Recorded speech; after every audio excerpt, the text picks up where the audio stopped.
राधे राधे। मेरा नाम है निकिता शर्मा और आप सभी का स्वागत है महाभारत की इस श्रृंखला में। कर्ण कुंवारी कुंती का पुत्र था, जिसे उसने सूर्य के आह्वान स्वरूप पाया था। उसे कुंती ने एक पेटी में बंद करके गंगा में बहा दिया था, पर वह अधीरथ नामक सारथी के घर पला। कृपाचार्य की देखरेख में कौरव और पांडव शस्त्र विद्या प्राप्त कर रहे थे। जब उन्होंने इस विद्या में निपुणता प्राप्त कर ली, तब एक भव्य समारोह का आयोजन किया गया। इस समारोह में सभी अपने अपने कौशल का प्रदर्शन करने आए थे। तीर चलाने में पांडुपुत्र अर्जुन का कोई मुकाबला नहीं था। उसका कमाल देखकर सभी दर्शक दंग रह गए। दुर्योधन मन ही मन ईर्ष्या में जल रहा था। अभी मुकाबले चल ही रहे थे कि उसी समय खम ठोकते हुए एक रोबीला तेजस्वी युवक मस्तानी चाल चलता हुआ रंगभूमि में प्रविष्ट हुआ। वह युवक अर्जुन के सामने आकर खड़ा हो गया। वह युवक और कोई नहीं, अधीरथ द्वारा पोषित कर्ण ही था।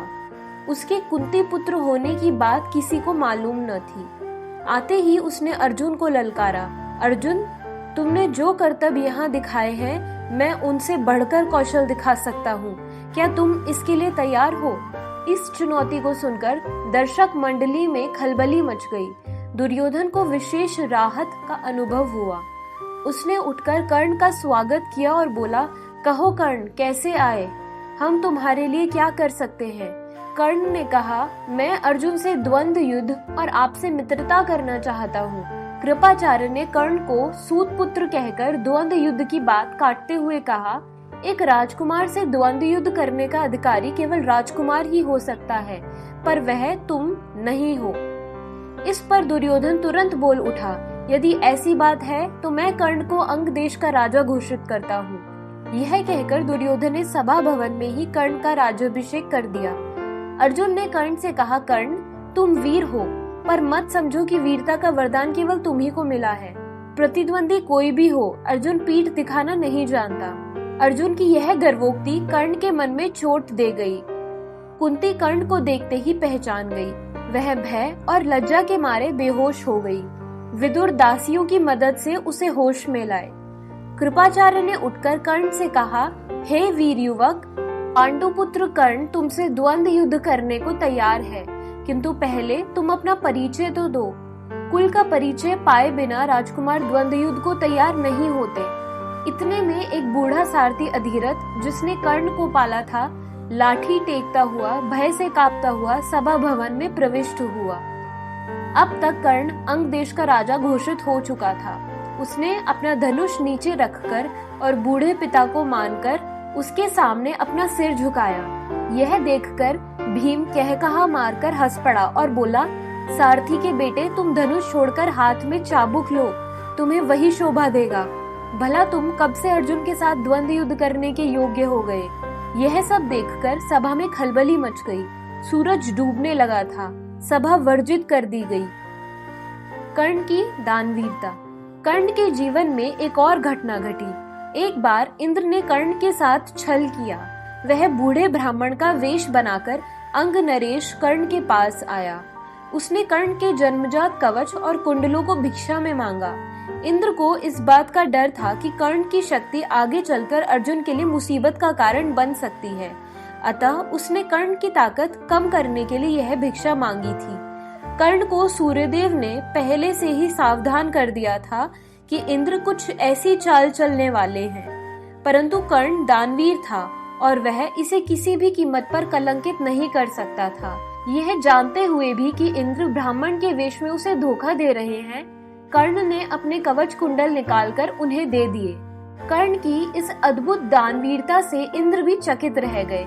इंद्र ने प्रसन्न होकर कर्ण से वरदान मांगने को कहा। कर्ण ने देवराज इंद्र से कहा, यदि आप मुझ पर प्रसन्न हैं, तो शत्रुओं का संहार करने वाला शक्ति नामक शस्त्र मुझे प्रदान करें। इंद्र ने बड़ी प्रसन्नता से कर्ण को वह शस्त्र दे दिया और कहा, तुम युद्ध में जिस किसी पर इसका प्रयोग करोगे वह अवश्य मारा जाएगा, पर यह ध्यान रहे कि तुम इस शस्त्र का प्रयोग केवल एक बार ही कर सकोगे। तुम्हारे शत्रु के मरने के पश्चात यह शस्त्र मेरे पास वापस आ जाएगा। एक बार कर्ण को इच्छा हुई कि वह परशुराम से ब्रह्मास्त्र को प्रयोग करना सीखे।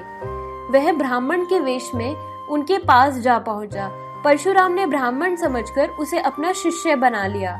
इस प्रकार छल से कर्ण ने ब्रह्मास्त्र चलाना सीख लिया।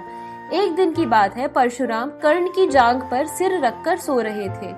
इतने में एक काला भौरा कर्ण की जांघ के नीचे घुस गया और काटने लगा। कीड़े के काटने से कर्ण को पीड़ा हुई और उसकी जांघ से खून की धारा बहने लगी। परशुराम की नींद में खलल न पड़ जाए, इस आशंका से कर्ण ने जांघ को तनिक भी हिलाया डुलाया नहीं। जब खून से परशुराम की देह भीगने लगी तब उनकी नींद खुली। यह देखकर परशुराम ने कर्ण से पूछा, बेटा सच सच बताओ तुम कौन हो?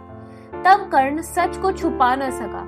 उसने परशुराम के सम्मुख स्वीकार कर लिया कि वह ब्राह्मण नहीं बल्कि सूत पुत्र है।